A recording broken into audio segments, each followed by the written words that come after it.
வணக்கம் and welcome back to indianmaya.com. நான் உங்களோட சனாராம். கிரெடிட் கார்டு ரிஜெக்ட் பண்ணிட்டாங்கன்னா என்ன விஷயங்களை நீங்க செய்யணும் அப்படின்றத இந்த வீடியோல நான் உங்களுக்கு சொல்ல போறேன். ஃபர்ஸ்ட் ஒன் என்ன அப்படின்னு பார்த்தோம்னா, பேங்க் ஒருவேளை அட்வர்ஸ் ஆக்ஷன் லெட்டர் கொடுத்தாங்கன்னா அதுல உங்களுக்கு ரீசன் மென்ஷன் ஆயிருக்கும். அது என்ன ரீசன் அப்படின்றத பார்க்கணும் ஃபர்ஸ்ட். ஃபார் எக்ஸாம்பிளுக்கு கிரெடிட் ஸ்கோர் கம்மியா இருக்குன்னு சொல்லியிருந்தாங்கன்னா நீங்க நெக்ஸ்ட் டைம் போறப்ப என்ன பண்ணணும், கிரெடிட் ஸ்கோரை இம்ப்ரூவ் பண்ணிட்டு போகணும். எப்படி பண்ணலாம்? டெட் பே பண்ணி. ஸோ இந்த மாதிரி பல ரீசன்ஸ் இருக்கு, அதுக்கு பல சொல்யூஷன்ஸும் இருக்கு. ஸோ ஃபர்ஸ்ட் பாயிண்ட் இதுதான். அந்த அட்வர்ஸ் ஆக்ஷன் லெட்டர் கொடுத்துருக்காங்க பேங்க், மைட் கிவ், கொடுக்காமலும் இருக்கலாம்.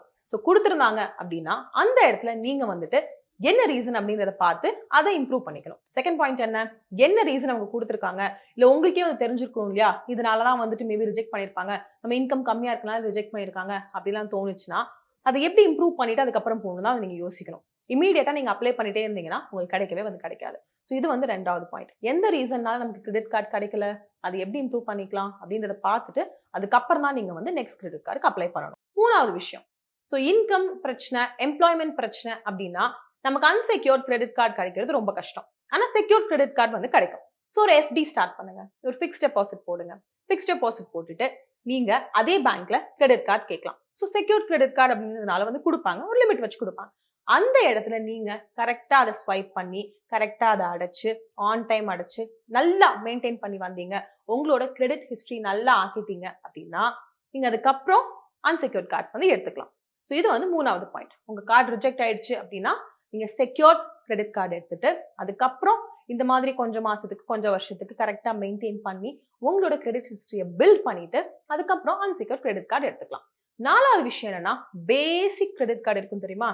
உங்களுக்கு இப்ப நீங்க ஏதாவது அப்ளை பண்ணிருக்கீங்க, ரிஜெக்ட் பண்ணிட்டாங்கன்னா இந்த பேசிக் கிரெடிட் கார்டு நீங்க எடுத்துக்கோங்க. எடுத்துட்டு கம்மியான லிமிட் இருக்கலாம், ரொம்ப பெரிய ஃபீச்சர்ஸ்லாம் இல்லாம இருக்கலாம், பட் ஸ்டில் உங்களால ப்ரூவ் பண்ண முடியும் என்ன ட்ரஸ்ட் பண்ணலாம் அப்படின்னு. ஸோ அதை தான் நம்ம பண்ணணும். பண்ணிட்டு கொஞ்சம் மாசம் யூஸ் பண்ணுங்க, கொஞ்சம் வருஷம் யூஸ் பண்ணுங்க.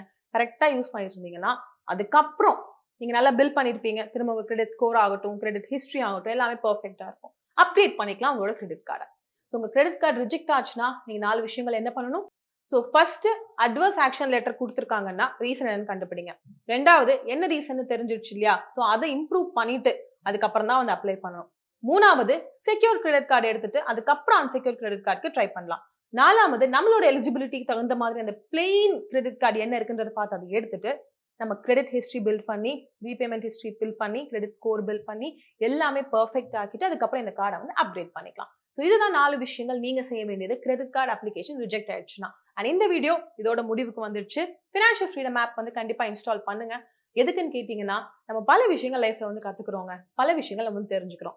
முக்காவாசி டைம் பார்த்தோம் அப்படின்னா நம்ம எல்லாருமே தெரிஞ்சுக்கிறதும் கத்துக்கிறதும் காசு சம்பாதிக்கிறதுக்கு. ஸோ அந்த சம்பாதிக்கிற காசை கரெக்டா மெயின்டைன் பண்ணணுமா இல்லையா, அதை கரெக்டா பெருசு பண்ணணுமா இல்லையா, கரெக்டான இடத்துல இன்வெஸ்ட் பண்ணணுமா இல்லையா, ஸோ அது எல்லாத்துக்குமே இந்த ஒரு ஆப் உங்களுக்கு ஹெல்ப்ஃபுல்லா இருக்கும். இப்போ கோர்சஸ் உள்ள இருக்கு, இன்னும் நிறைய கோர்சஸ் நாங்க ஆட் பண்ணிட்டு இருப்போம். உங்களுக்கு கண்டிப்பா யூஸ்ஃபுல்லான ஒரு ஆப்பா இது இருக்கும். ஒரு ஃபினான்ஸ் பால் மாதிரி இருக்கும்னு வச்சுக்கோங்களேன். ஸோ இந்த நோட்டோட இந்த வீடியோவை நான் முடிச்சிடுறேன். நீங்க உங்களை நல்லா பார்த்துக்கோங்க. நான் அடுத்த வீடியோ திரும்ப மீட் பண்ற வரைக்கும், அது வரைக்கும் நன்றி, வணக்கம். அப்பா சொல்றாரு, என் மகனுக்கு பணத்தோட அருமை தெரியவே இல்லைன்னு. ஆனா பையன் என்ன சொல்றான்னா, அப்பா எனக்கு போதுமான அளவு சொத்து சேர்த்து வைக்கலன்னு குற்றம் சொல்றான். Past is past. நடந்து முடிஞ்சதை உங்களால மாத்தவே முடியாது. ஆனா உங்களால உங்க எதிர்காலத்தை உருவாக்க முடியும். 10 லட்சம் குடும்பங்கள் தங்கள் எதிர்காலத்தை பினான்சியல் ஃப்ரீடம் ஆப் மூலமா உருவாக்கி இருக்காங்க. உங்க முன்னேற்றத்தை நீங்களே முடிவு பண்ணுங்க. பணக்காரர் ஆவதற்கான உங்கள் பயணத்தை பினான்சியல் ஃப்ரீடம் ஆப் மூலமா நீங்களே உருவாக்குங்க. முன்னேறுங்க.